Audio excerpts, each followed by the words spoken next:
கர்த்தருடைய நாமத்திற்கு ஸ்தோத்திரம். ஒவ்வொரு நாளும் கேட்பதன் மூலம் ஒரு வருடத்தில் பைபிள் வாசிப்பை முடிக்க இந்த சேனல் உதவுகிறது. Please subscribe and support us. இன்றைய வேத பகுதி என்னாகமம் அதிகாரம் 9. அவர்கள் எகிப்து தேசத்திலிருந்து புறப்பட்ட 2ஆம் வருஷம் 1ஆம் மாதத்தில் கர்த்தர் சீனாய் வனாந்தரத்தில் மோசேயை நோக்கி, குறித்த காலத்தில் இஸ்ரவேல் புத்திரர் பஸ்காவை ஆசரிக்க கடவர்கள். இந்த மாதம் 14ஆம் தேதி அந்தி நேரமான வேலையாகிய குறித்த காலத்தில் அதை ஆசரிக்க கடவீர்கள். அதற்குரிய எல்லா கட்டளையின்படியேயும் முறைமைகளின்படியேயும் அதை ஆசரிக்க கடவீர்கள் என்றார். அப்படியே பஸ்காவை ஆசரிக்கும்படி மோசே இஸ்ரவேல் புத்திரருக்கு கட்டளையிட்டான். அதனால் 1ஆம் மாதம் 14ஆம் தேதி அந்தி நேரமான வேளையில் சீனாய் வனாந்தரத்தில் பஸ்காவை ஆசரித்தார்கள். கர்த்தர் மோசேக்கு கட்டளையிட்டபடியெல்லாம் இஸ்ரவேல் புத்திரர் செய்தார்கள். அந்நாளில் சிலர் மனித பிரேதத்தினால் தீட்டுப்பட்டபடியினால் பஸ்காவை ஆசரிக்க தகாதவர்களாயிருந்தார்கள். அவர்கள் அந்நாளிலே மோசேக்கும் ஆரோனுக்கும் முன்பாக வந்து, நாங்கள் மனித பிரேதத்தினால் தீட்டுப்பட்டவர்கள். குறித்த காலத்தில் இஸ்ரவேல் புத்திரரோட கூட கர்த்தருக்கு காணிக்கை செலுத்தாதபடிக்கு நாங்கள் விலக்கப்பட்டிருக்க வேண்டியது என்ன என்றார்கள். மோசே அவர்களை நோக்கி, பொறுங்கள், கர்த்தர் உங்களை குறித்து கட்டளையிடுவது என்ன என்று கேட்பேன் என்றான். கர்த்தர் மோசேயை நோக்கி, நீ இஸ்ரவேல் புத்திரரோடே சொல்ல வேண்டியது என்னவென்றால், உங்களிலாகிலும் உங்கள் சந்ததியாரிலாகிலும் ஒருவன் பிரேதத்தினால் தீட்டுப்பட்டாலும் பிரயாணமாய் தூரம் போயிருந்தாலும் கர்த்தருக்கு பஸ்காவை ஆசரிக்க வேண்டும். அவர்கள் அதை 2ஆம் மாதம் 14ஆம் தேதி அந்தி நேரமான வேளையில் ஆசரித்து அதை புளிப்பில்லாத அப்பங்களோடும் கசப்பான கீரைகளோடும் புசித்து விடியற்காலம் மட்டும் அதில் ஒன்று மீதியாக வைக்காமலும் அதில் ஒரு எலும்பையும் முறிக்காமலும் பஸ்காவினுடைய சகல முறைமைகளின்படியும் அதை ஆசரிக்க கடவர்கள். ஒருவன் சுத்தமுள்ளவனுமாய் பிரயாணம் போகாதவனுமாய் இருந்தும் பஸ்காவை ஆசரிக்காதே போனால் அந்த ஆத்துமா குறித்த காலத்தில் கர்த்தரின் பலியை செலுத்தாதபடியினால் தன் ஜனத்தாரில் இராமல் அறுப்புண்டு போவான். அந்த மனிதன் தன் பாவத்தை சுமப்பான். ஒரு பரதேசி உங்களிடத்திலே தங்கி கர்த்தருக்கு பஸ்காவை ஆசரிக்க வேண்டுமானால் அவன் அதை பஸ்காவின் கட்டளைப்படியும் அதன் முறைமையின்படியும் ஆசரிக்க கடவன். பரதேசிக்கும் சுதேசிக்கும் ஒரே கட்டளை இருக்க வேண்டும் என்று சொல் என்றார். வாசஸ்தலம் ஸ்தாபனம் செய்யப்பட்ட நாளிலே மேகமானது சாட்சியின் கூடாரமாகிய வாசஸ்தலத்தை மூடிற்று. சாயங்காலமானபோது வாசஸ்தலத்தின் மேல் அக்கினிமயமான ஒரு தோற்றம் உண்டாயிற்று. அது விடியற்காலம் மட்டும் இருந்தது. இப்படி நித்தமும் இருந்தது. பகலில் மேகமும் இரவில் அக்கினி தோற்றமும் அதை மூடிக்கொண்டிருந்தது. மேகம் கூடாரத்திலிருந்து மேலே எழும்பும்போது இஸ்ரவேல் புத்திரர் பிரயாணம் பண்ணுவார்கள். மேகம் தங்குமிடத்தில் இஸ்ரவேல் புத்திரர் பாளையம் இறங்குவார்கள். கர்த்தருடைய கட்டளையின்படியே இஸ்ரவேல் புத்திரர் பிரயாணப்படுவார்கள். கர்த்தருடைய கட்டளையின்படியே பாளையம் இறங்குவார்கள். மேகம் வாசஸ்தலத்தின் மேல் தங்கியிருக்கும் நாளெல்லாம் அவர்கள் பாளையத்தில் தங்கியிருப்பார்கள். மேகம் நெடுநாள் வாசஸ்தலத்தின் மேல் தங்கியிருக்கும் போது இஸ்ரவேல் புத்திரர் பிரயாணப்படாமல் கர்த்தரின் காவலை காத்துக் கொண்டிருப்பார்கள். மேகம் சில நாள் மாத்திரம் வாசஸ்தலத்தின் மேல் தங்கியிருக்கும் போது கர்த்தருடைய கட்டளையின்படியே பாளையம் இறங்கியிருந்து கர்த்தருடைய கட்டளையின்படியே பிரயாணப்படுவார்கள். மேகம் சாயங்காலம் தொடங்கி விடியற்காலம் மட்டும் இருந்து விடியற்காலத்தில் உயர எழும்பும்போது உடனே பிரயாணப்படுவார்கள். பகலிலாகிலும் இரவிலாகிலும் மேகம் எழும்பும்போது பிரயாணப்படுவார்கள். மேகமானது 2 நாளாவது 1 மாதமாவது 1 வருஷமாவது வாசஸ்தலத்தின் மேல் தங்கியிருக்கும் போது இஸ்ரவேல் புத்திரர் பிரயாணம் பண்ணாமல் பாளையம் இறங்கி இருப்பார்கள். அது உயர எழும்பும் போதோ பிரயாணப்படுவார்கள். கர்த்தருடைய கட்டளையின்படியே பாளையம் இறங்குவார்கள். கர்த்தருடைய கட்டளையின்படியே பிரயாணம் பண்ணுவார்கள். கர்த்தர் மோசேயை கொண்டு கட்டளையிடுகிறபடியே கர்த்தருடைய காவலை காத்துக் கொள்வார்கள்.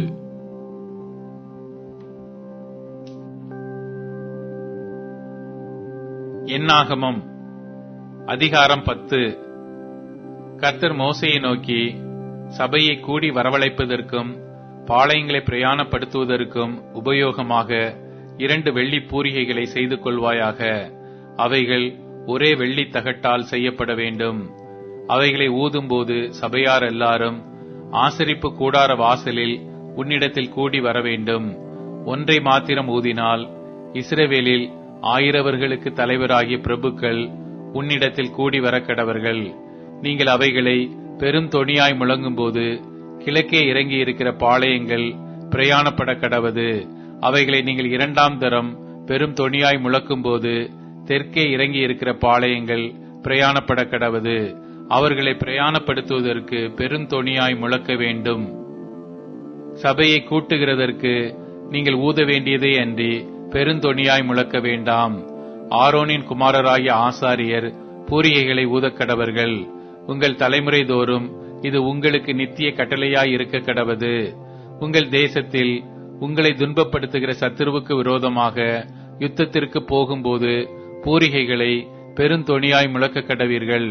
அப்பொழுது உங்கள் தேவனாகிய கர்த்தருடைய சமூகத்திலே நீங்கள் நினைவு கூறப்பட்டு உங்கள் பகைஞருக்கு நீங்களாகி ரட்சிக்கப்படுவீர்கள். உங்கள் மகிழ்ச்சியின் நாளிலும் உங்கள் பண்டிகைகளிலும் மாத பிறப்புகளிலும் உங்கள் சர்வாங்க தகன பலிகளும் சமாதான பலிகளும் செலுத்தப்படும் போது பூரிகைகளை ஊத வேண்டும். அப்பொழுது அவைகள் உங்கள் தேவனுடைய சமூகத்தில் உங்களுக்கு ஞாபக குறியாயிருக்கும். நான் உங்கள் தேவனாகிய கர்த்தர் என்றார். 2ஆம் வருஷம் 2ஆம் மாதம் 20ஆம் தேதியில் மேகம் சாட்சியினுடைய வாசஸ்தலத்தின் மீதிலிருந்து உயர எழும்பிற்று. அப்பொழுது இஸ்ரவேல் புத்திரர் சீனாய் வனாந்தரத்திலிருந்து தங்கள் பிரயாண வரிசைகளாய் புறப்பட்டார்கள். மேகம் பாரான் வனாந்தரத்தில் தங்கிற்று. இப்படியே கர்த்தர் மோசேயை கொண்டு கட்டளையிட்டபடி முதல் பிரயாணம் பண்ணினார்கள். யூதா சந்ததியாருடைய பாளையத்தின் கொடி அவர்கள் சேனைகளோடு முதல் புறப்பட்டது. அவனுடைய சேனைக்கு அம்மினதாபின் குமாரன் நகசோன் தலைவனாயிருந்தான். இசக்கார் சந்ததியாருடைய கோத்திரத்தின் சேனைக்கு சூவாரின் குமாரன் நெதனெயேல் தலைவனாயிருந்தான். செபுலோன் சந்ததியாருடைய கோத்திரத்தின் சேனைக்கு ஏலோனின் குமாரன் எலியாப் தலைவனாயிருந்தான். அப்பொழுது வாசஸ்தலம் இறக்கி வைக்கப்பட்டது. அதை கெர்சோன் புத்திரரும் மெராரி புத்திரரும் சுமந்து கொண்டு புறப்பட்டார்கள். அதற்கு பின்பு ரூபன் சந்ததியாருடைய பாளையத்தின் கொடி அவர்கள் சேனைகளோட புறப்பட்டது. அவனுடைய சேனைக்கு சேதேயூரின் குமாரன் எலிசூர் தலைவனாயிருந்தான். சிமியோன் சந்ததியாருடைய கோத்திரத்தின் சேனைக்கு சூரிஷதாயின் குமாரன் செலுமியேல் தலைவனாயிருந்தான். காத் சந்ததியாருடைய கோத்திரத்தின் சேனைக்கு தேகுவேலின் குமாரன் எலியாசாப் தலைவனாயிருந்தான். கோகாத்தியர் பரிசுத்தமானவைகளை சுமந்து கொண்டு புறப்பட்டார்கள். இவர்கள் வந்து சேரும் முன் மற்றவர்கள் வாசஸ்தலத்தை ஸ்தாபனம் பண்ணுவார்கள். அதற்கு பின்பு எப்பிராயிம் சந்ததியாருடைய பாளையத்தின் கொடி அவர்கள் சேனைகளோட புறப்பட்டது. அவனுடைய சேனைக்கு அம்மியூதின் குமாரன் எலிஷாமா தலைவனாயிருந்தான். மனாசே சந்ததியாருடைய கோத்திரத்தின் சேனைக்கு பெதாசூரின் குமாரன் கமாலியேல் தலைவனாயிருந்தான். பென்யமீன் சந்ததியாருடைய கோத்திரத்தின் சேனைக்கு கீதையோனின் குமாரன் அபிதான் தலைவனாயிருந்தான். அதற்கு பின்பு தான் சந்ததியாருடைய பாளையத்தின் கொடி சகல பாளையங்களுக்கு பின்னாக அவர்கள் சேனைகளோட புறப்பட்டது. அவனுடைய சேனைக்கு அம்மிஷதாயின் குமாரன் அகியேசேர் தலைவனாயிருந்தான். ஆசேர் சந்ததியாருடைய கோத்திரத்தின் சேனைக்கு ஓஹிரானின் குமாரன் பாகியேல் தலைவனாயிருந்தான். நப்தலி சந்ததியாருடைய கோத்திரத்தின் சேனைக்கு ஏனானின் குமாரன் அஹீரா தலைவனாயிருந்தான். இஸ்ரவேல் புத்திரர் புறப்பட்ட போது இவ்விதமாய் தங்கள் தங்கள் சேனைகளின்படியே பிரயாணம் பண்ணினார்கள். அப்பொழுது மோசே தன் மாமனாகிய ரெகுவேல் என்னும் மீதியானுடைய குமாரனான ஓபாவை நோக்கி, உங்களுக்கு தருவேன் என்று கர்த்தர் சொன்ன ஸ்தலத்துக்கு நாங்கள் பிரயாணம் போகிறோம். நீயும் எங்களோட கூட வா, உனக்கு நன்மை செய்வோம். கர்த்தர் இஸ்ரவேலுக்கு நல்ல வாக்குத்தத்தம் பண்ணியிருக்கிறார் என்றான். அதற்கு அவன், நான் வரக்கூடாது, என் தேசத்துக்கும் என் இனத்தாரிடத்துக்கும் போக வேண்டும் என்றான். அப்பொழுது மோசே, நீ எங்களை விட்டு போக வேண்டாம். வனாந்திரத்திலே நாங்கள் பாளையம் இறங்கும் இடங்களை நீ அறிந்திருக்கிறபடியினால் எங்களுக்கு கண்களைப் போல இருப்பாய். நீ எங்களோட கூட வந்தால் கர்த்தர் எங்களுக்கு செய்தருளும் நன்மையின்படியே உனக்கும் நன்மை செய்வோம் என்றான். அவர்கள் கர்த்தருடைய பர்வதத்தை விட்டு 3 நாள் பிரயாணம் போனார்கள். 3 நாள் பிரயாணத்திலும் கர்த்தருடைய உடன்படிக்கை பெட்டி அவர்களுக்கு இளைப்பாறும் ஸ்தலத்தை தேடி காட்டும்படிக்கு அவர்கள் முன் சென்றது.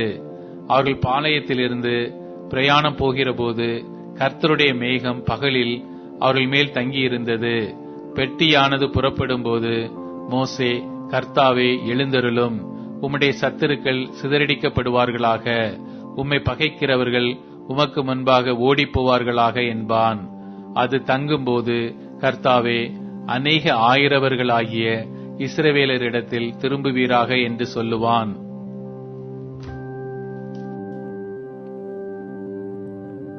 அப்போஸ்தலருடைய நடபடிகள் அதிகாரம் 27. நாங்கள் இத்தாலியா தேசத்துக்கு கப்பல் ஏறி போகும்படி தீர்மானிக்கப்பட்டபோது பவுலையும் காவலில் வைக்கப்பட்டிருந்த வேறு சிலரையும் அகஸ்து பட்டாளத்தை சேர்ந்த யூலியு என்னும் பேர் கொண்ட 100க்கு அதிபதியினிடத்தில் ஒப்புவித்தார்கள். அதிரமித்தியம் ஊர் கப்பலில் நாங்கள் ஏறி ஆசியா நாட்டு கரை பிடித்தோட வேண்டுமென்று நினைத்து புறப்பட்டோம். மக்கேதோனியா தேசத்து தெசலோனிக்கே பட்டணத்தானாகிய அரிஸ்தர்க்கு எங்களுடனே கூட இருந்தான். மறுநாள் சீதோன் துறை பிடித்தோம். யூலியு பவுலை பட்சமாய் நடப்பித்து அவன் தன் சிநேகிதரிடத்திலே போய் பராமரிப்படையும்படிக்கு உத்தரவு கொடுத்தான். அவ்விடம் விட்டு நாங்கள் புறப்பட்டு எதிர்காற்றாயிருந்தபடியினால் சீப்புரு தீவின் ஒதுக்கிலே ஓடினோம். பின்பு சிலிசியா பம்பிலியா நாடுகளின் கடல் வழியாய் ஓடி லீசியா நாட்டு மீரா பட்டணத்தில் சேர்ந்தோம். இத்தாலியாவுக்கு போகிற அலெக்சந்திரியா பட்டணத்து கப்பலை 100க்கு அதிபதி அங்கே கண்டு எங்களை அதில் ஏற்றினான். காற்று எங்களை தடுத்தபடியினாலே நாங்கள் அநேக நாள் மெதுவாய் சென்று வருத்தத்தோடே கினிது பட்டணத்துக்கு எதிரே வந்து சல்மோனே ஊருக்கு எதிராய் கிரேத்தா தீவின் ஒதுக்கில் ஓடினோம். அதை வருத்தத்தோடே கடந்து நல்ல துறைமுகம் எனப்பட்ட ஒரு இடத்திற்கு வந்தோம். லசேய பட்டணம் அதற்கு சமீபமாயிருந்தது. வெகு காலம் சென்று உபவாச நாளும் கழிந்து போனபடியினாலே இனி கப்பல் யாத்திரை செய்கிறது மோசத்திற்கு ஏதுவாயிருக்கும் என்று பவுல் அவர்களை நோக்கி, மனுஷரே, இந்த யாத்திரையினாலே சரக்குக்கும் கப்பலுக்கும் மாத்திரமல்ல, நம்முடைய ஜீவனுக்கும் வருத்தமும் மிகுந்த சேதமும் உண்டாயிருக்கும் என்று காண்கிறேன் என்று சொல்லி அவர்களை எச்சரித்தான். 100க்கு அதிபதி பவுலினால் சொல்லப்பட்டவைகளை பார்க்கிலும் மாலுமியையும் கப்பல் எஜமானையும் அதிகமாய் நம்பினான். அந்த துறைமுகம் மழை காலத்திலே தங்குவதற்கு வசதியாயிராதபடியினால் அவ்விடத்தை விட்டு தென்மேற்கையும் வடமேற்கையும் நோக்கியிருக்கும் கிரேத்தா தீவிலுள்ள துறைமுகமாகிய பேனிக்ஸ் என்னும் இடத்தில் சேரக்கூடுமானால் சேர்ந்து மழை காலத்தில் தங்கும்படி அநேகம் பேர் ஆலோசனை சொன்னார்கள். தென்றல் மெதுவாய் அடித்தபடியால் தாங்கள் கோரினது கை கூடி வந்ததென்று எண்ணி அவ்விடம் விட்டு பெயர்ந்து கிரேத்தா தீவுக்கு அருகாக ஓடினார்கள். கொஞ்ச நேரத்துக்குள்ளே யூரோகிலிதோன் என்னும் கடுங்காற்று அதில் மோதிற்று. கப்பல் அதில் அகப்பட்டு கொண்டு காற்றுக்கு எதிர்த்து போக கூடாதபடியினால் காற்றின் போக்கிலே கொண்டு போகப்பட்டோம்.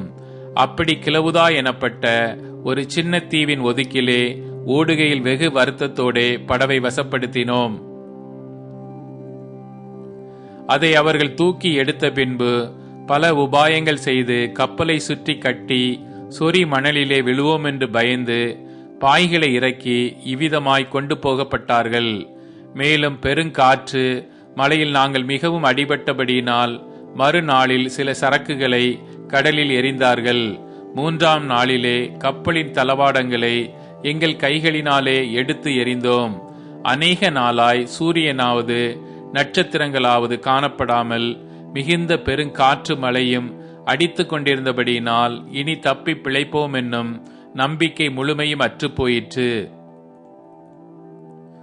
அநேக நாள் அவர்கள் போஜனம் பண்ணாமல் இருந்தபோது பவுல் அவர்கள் நடுவிலே நின்று, மனுஷரே, இந்த வருத்தமும் சேதமும் வராதபடிக்கு என் சொல்லை கேட்டு கிரேத்தா தீவை விட்டு புறப்படாமல் இருக்க வேண்டியதாயிருந்தது. ஆகிலும் திட மனதாயிருங்கள் என்று இப்பொழுது உங்களுக்கு தைரியம் சொல்லுகிறேன். கப்பற் சேதமே அல்லாமல் உங்களில் ஒருவனுக்கும் பிராணச்சேதம் வராது. ஏனென்றால் என்னை ஆட்கொண்டவரும் நான் சேவிக்கிறவருமான தேவனுடைய தூதனானவன் இந்த ராத்திரியிலே என்னிடத்தில் வந்து நின்று, பவுலே, பயப்படாதே, நீ ராயனுக்கு முன்பாக நிற்க வேண்டும். இதோ உன்னுடனே கூட யாத்திரை பண்ணுகிற யாவரையும் தேவன் உனக்கு தயவு பண்ணினார் என்றான். ஆனபடியினால் மனுஷரே, திட மனதாயிருங்கள், எனக்கு சொல்லப்பட்ட பிரகாரமாகவே நடக்கும் என்று தேவனிடத்தில் நம்பிக்கையாயிருக்கிறேன். ஆயினும் நாம் ஒரு தீவிலே விழ வேண்டியதாயிருக்கும் என்றான். 14ஆம் ராத்திரியான போது நாங்கள் ஆதிரியா கடலிலே அலைவுபட்டு ஓடுகையில் நடு ஜாமத்திலே கப்பல் ஆட்களுக்கு ஒரு கரை கிட்டி வருகிறதென்று தோன்றிற்று. உடனே அவர்கள் விழுதுவிட்டு 20 பாகம் என்று கண்டார்கள். சற்றப்புறம் போன பொழுது மறுபடியும் விழுதுவிட்டு 15 பாகம் என்று கண்டார்கள். பாறை இடங்களில் விழுவோம் என்று பயந்து பின் அணியத்தில் இருந்து 4 நங்கூரங்களை போட்டு பொழுது எப்போது விடியுமோ என்றிருந்தார்கள். அப்பொழுது கப்பல் ஆட்கள் கப்பலை விட்டோடி போக வகை தேடி முன்னணியத்திலிருந்து நங்கூரங்களை போடப் போகிற பாவனையாய் படவை கடலில் இறக்குகையில் பவுல் 100க்கு அதிபதியையும் சேவகரையும் நோக்கி, இவர்கள் கப்பலில் இராவிட்டால் நீங்கள் தப்பி பிழைக்க மாட்டீர்கள் என்றான். அப்பொழுது போர் சேவகர் படவின் கயிறுகளை அறுத்து அதை தாழ விழவிட்டார்கள். பொழுது விடிகையில் எல்லாரும் போஜனம் பண்ணும்படி பவுல் அவர்களுக்கு தைரியம் சொல்லி, நீங்கள் இன்று 14 நாளாய் ஒன்றும் சாப்பிடாமல் பட்டினியாய் இருக்கிறீர்கள். ஆகையால் போஜனம் பண்ணும்படி உங்களை வேண்டிக் கொள்ளுகிறேன். நீங்கள் தப்பி பிழைப்பதற்கு அது உதவியாயிருக்கும். உங்கள் தலையிலிருந்து ஒரு மயிரும் விழாது என்றான். இப்படி சொல்லி அப்பத்தை எடுத்து எல்லாருக்கு முன்பாகவும் தேவனை ஸ்தோத்திரித்து அதை பிட்டு புசிக்கத் தொடங்கினான். அப்பொழுது எல்லாரும் திடமனப்பட்டு புசித்தார்கள். கப்பலில் 276 பேர் இருந்தோம். திருப்தியாக புசித்த பின்பு அவர்கள் கோதுமையை கடலிலே எறிந்து கப்பலை லகுவாக்கினார்கள். பொழுது விடிந்த பின்பு இன்ன பூமி என்று அறியாதிருந்தார்கள். அப்பொழுது சமமான கரையுள்ள ஒரு துறைமுகம் அவர்களுக்கு தென்பட்டது. கூடுமானால் அதற்குள் கப்பலை ஓட்ட யோசனையாயிருந்து நங்கூரங்களை அறுத்து கடலிலே விட்டுவிட்டு சுக்கான்களுடைய கட்டுகளை தளரவிட்டு பெரும் பாயை காற்று முகமாய் விரித்து கரைக்கு நேராய் ஓடி இருபுறமும் கடல் மோதிய ஒரு இடத்திலே கப்பலை தட்ட வைத்தார்கள். முன்னணியம் ஊன்றி அசையாமல் இருந்தது. பின்னணியம் அலைகளுடைய பலத்தினால் உடைந்து போயிற்று. அப்பொழுது காவல் பண்ணப்பட்டவர்களில் ஒருவனும் நீந்தி ஓடிப்போகாதபடிக்கு அவர்களை கொன்று போட வேண்டும் என்று போர் சேவகர் யோசனையாயிருந்தார்கள். 100க்கு அதிபதி பவுலை காப்பாற்ற மனதாயிருந்து அவர்களுடைய யோசனையை தடுத்து நீந்தத்தக்கவர்கள் முந்தி கடலில் விழுந்து கரையேறவும், மற்றவர்களில் சிலர் பலகைகள் மேலும் சிலர் கப்பல் துண்டுகள் மேலும் போய் கரையேறவும் கட்டளையிட்டான். இவ்விதமாய் எல்லாரும் தப்பி கரை சேர்ந்தார்கள். அப்போஸ்தலருடைய நடபடிகள் அதிகாரம் 28. நாங்கள் தப்பி கரை சேர்ந்த பின்பு அந்த தீவின் பெயர் மெலித்தா என்று அறிந்தோம். அந்நியராகிய அந்த தீவார் எங்களுக்கு பாராட்டின அன்பு கொஞ்சமல்ல. அந்த வேளையிலே பிடித்திருந்த மழைக்காகவும் குளிருக்காகவும் அவர்கள் நெருப்பை மூட்டி எங்கள் அனைவரையும் சேர்த்து கொண்டார்கள். பவுல் சில விறகுகளை வாரி அந்த நெருப்பின் மேல் போடுகையில் ஒரு விரியன் பாம்பு அனலுரைத்து புறப்பட்டு அவனுடைய கையை கவ்விக்கொண்டது. விஷப்பூச்சி அவன் கையிலே தொங்குகிறதை அந்நியராகி அந்த தீவார் கண்டபோது, இந்த மனுஷன் கொலை பாதகன், இதற்கு சந்தேகமில்லை, இவன் சமுத்திரத்துக்கு தப்பி வந்தும் பலியானது இவனை பிழைக்க ஒட்டவில்லை என்று தங்களுக்குள்ளே சொல்லிக் கொண்டார்கள். அவன் அந்த பூச்சியை தீயிலே உதறி போட்டு ஒரு தீங்கும் அடையாதிருந்தான். அவனுக்கு வீக்கங்கண்டு அல்லது அவன் சடுதியாய் விழுந்து சாவான் என்று அவர்கள் பார்த்து கொண்டிருந்தார்கள். நெடுநேரமாய் பார்த்து கொண்டிருந்தும் ஒரு சேதமும் அவனுக்கு வராததை கண்டபோது வேறு சிந்தையாகி இவன் தேவன் என்று சொல்லிக் கொண்டார்கள்.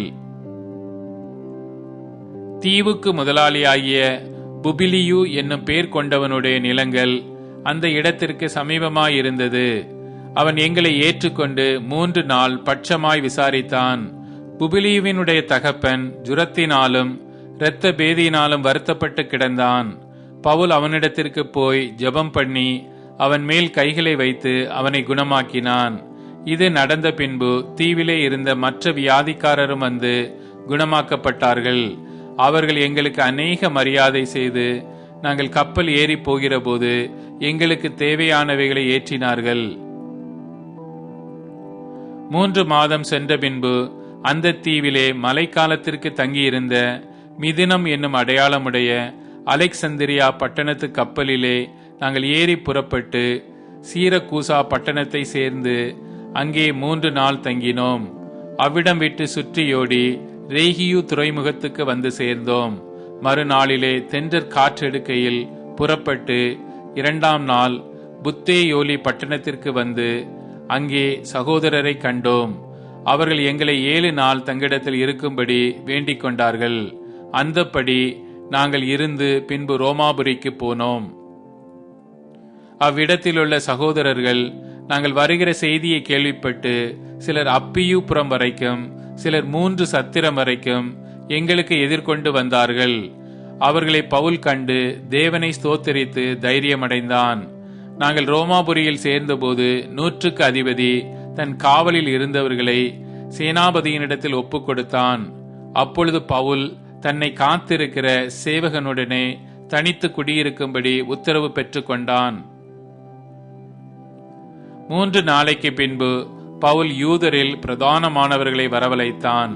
அவர்கள் கூடி வந்திருந்த போது அவன் அவர்களை நோக்கி, சகோதரரே, நம்முடைய ஜனங்களுக்கும் நம்முடைய முன்னோர்களின் முறைமைகளுக்கும் விரோதமானதொன்றையும் நான் செய்யாமல் இருந்தும் கட்டப்பட்டவனாக எருசலேமில் இருந்து ரோமர் கைகளில் ஒப்புக் கொடுக்கப்பட்டேன். அவர்கள் என்னை நியாயம் விசாரித்த போது மரணத்துக்கு ஏதுவான குற்றம் ஒன்றும் என்னிடத்தில் காணாதபடியினால் என்னை விடுதலையாக்க மனதாயிருந்தார்கள். யூதர்கள் அதற்கு எதிர் பேசின போது நான் ராயனுக்கு அபயமிட வேண்டியதாயிருந்தது. ஆயினும் என் ஜனத்தார் மேல் யாதொரு குற்றம் சாட்ட வேண்டும் என்று நான் அப்படி செய்யவில்லை. இந்த காரியத்தின் நிமித்தமே உங்களை காணவும் உங்களுடனே பேசவும் உங்களை அழைப்பித்தேன். இஸ்ரவேலுடைய நம்பிக்கைக்காகவே இந்த சங்கிலியால் கட்டப்பட்டிருக்கிறேன் என்றான். அதற்கு அவர்கள், உன்னை குறித்து யூதேயாவிலிருந்து எங்களுக்கு காகிதம் வரவும் இல்லை, வந்த சகோதரரில் ஒருவனும் உன் பேரில் ஒரு பொல்லாங்கை அறிவித்ததும் இல்லை, அதை பற்றி பேசினதும் இல்லை. எங்கும் இந்த மத பேதத்துக்கு விரோதமாய் பேசுகிறதாக நாங்கள் அறிந்திருக்கிறபடியால் இதை குறித்து உன்னுடைய அபிப்பிராயம் என்னவென்று கேட்டறிய விரும்புகிறோம் என்றார்கள்.